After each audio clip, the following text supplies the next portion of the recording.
Mahjong. Ian, you fucking love Mahjong.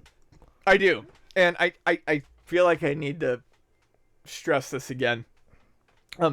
Mahjong is not the Windows game where you remove tiles from a shape that looks like a turtle.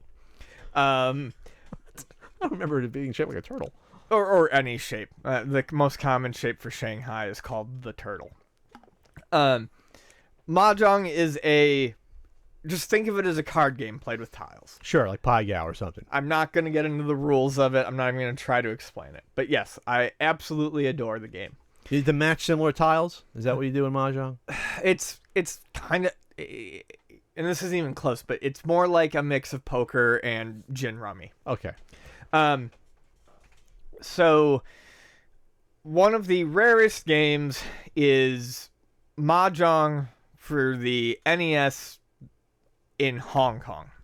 It's an actual, one of the rarest Mahjong games, or one of the rarest NES games? just one of the rarest games. One of the rarest games. One of the rarest mainstream published games. I mean, period. And so, of course, this has to be my holy grail. Because you collect Mahjong games because you're insane. Yes. Because I'm insane. Yes. I have a lot of them. This is so... This almost didn't make a certain NES guidebook because I was like, what the fuck? There's Mahjong on the NES?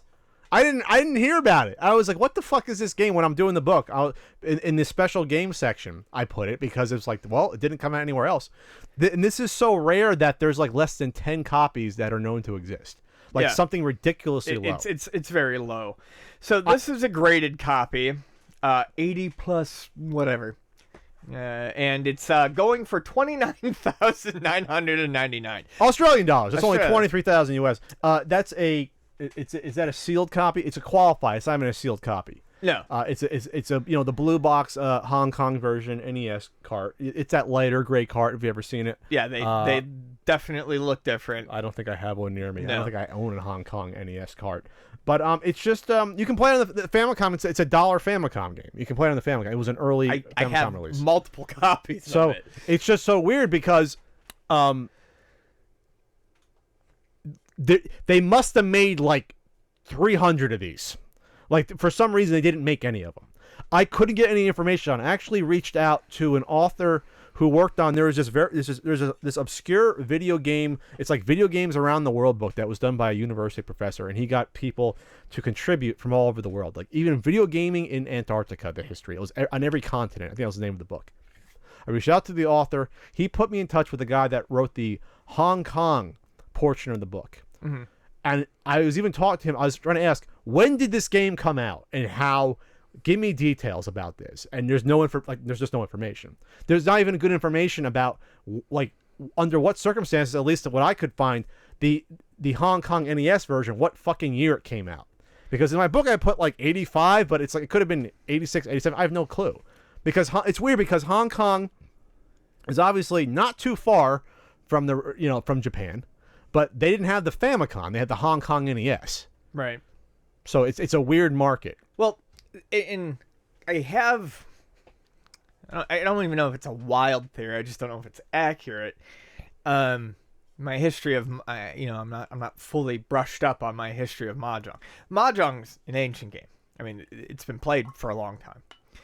But the traditional rules of Mahjong and the Japanese rules of Mahjong are different. And around the time that the NES came out and the NES or the Famicom game Mahjong came out, the standardized rules that are used in Japan all over today, known as Riichi Mahjong, were really just starting to become codified and become like the standard set of rules played in Japan. And that's what Nintendo used for their Mahjong games. So what year was that codified rules? I think they started in the late 70s. They started developing these Riichi rules. So that doesn't help. Well, it still came out earlier. So give me a second. Okay. So they started to the Riichi rules started to get developed in the late 70s. they weren't necessarily, I don't believe, used all the way by the time the Mah Jong game would have come out. However, there's a different set of rules that are used elsewhere in the world outside of Japan. So if it's the same game, which it is, released in Hong Kong, they wouldn't have been using the same rules of play as Japanese players would have been using. Okay. And while the game is very similar, it's also very different in how it plays and how you have to have certain hands and you have to have certain conditions met in your hand. It's a bit more complex of a game using the Japanese rules. So it may not have sold well because it's not exactly the Mahjong they would have known. That's my best guess as to why. But the Famicom one you can find dirt cheap though. Right? That's what I'm saying. They might not have printed as many copies for the Hong Kong version because it's different rules than they would have played by. Oh, I see. In Hong Kong itself. Yeah. I see.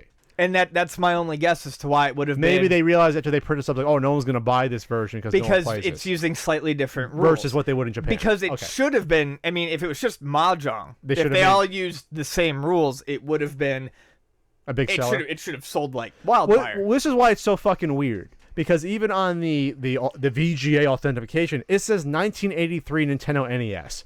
I don't think the fucking Hong Kong NES came out in 83. No, I don't Pretty sure Japan was worried about just rolling out that good old Famicom. Yeah. And it's like 3 games they had on it the first year. Right. Like so this is why this is so intriguing, this game to me. And of course, Nintendo. I could just fucking ask Nintendo. Someone at Nintendo probably would know. They probably would have the records. Then again, we still don't know what the fuck went on with Steam events in terms of what if they actually recalled it or not or whatever else. So maybe we don't know, or they don't know. They don't give a shit that other records anymore. But someone has to know why there's not many of these games out there. Like I said, that's just my theory. That's your theory why they didn't make that many. The rules would be, at the time, the rules would have been different and in transition. The rules would be becoming different for Japan as opposed to the rest. But it would be difficult to do a small print run of cartridge games. It just would be, because when you talk to guys like Howard Phillips, they said like the minimum run was usually at least a few thousand on a game, like 5,000. Like you couldn't just make 40 of them. Yeah. It would be worth the trouble. It would cost too much per game to like go through that. Maybe they did do a couple thousand and people didn't take to it because of differing rules, and they tossed them into the Pacific. I don't know. They're all gone. Is there a warehouse? It's not like there was preservation back then. True, but again, you see all these other tons of games out there. You even can find all these pirated NES carts from that region. I mean, that's fair. I mean, it's like, I don't know. It's not like you can't find the other NES Hong Kong games. You can find them. Yeah. I can buy them all right now if I want to. You can find them. It's just that this is so weird. Like we know someone that knows someone that has at least one of them. Yeah. And they were looking to find it here in the U.S. I think at a flea market or swap meet. So check out this auction. It says I want it. You're gonna fucking arm wrestle me for it. What do you give a fuck about a Mahjong game? It's hard to find. It's a unique NES game I don't have. What do you mean?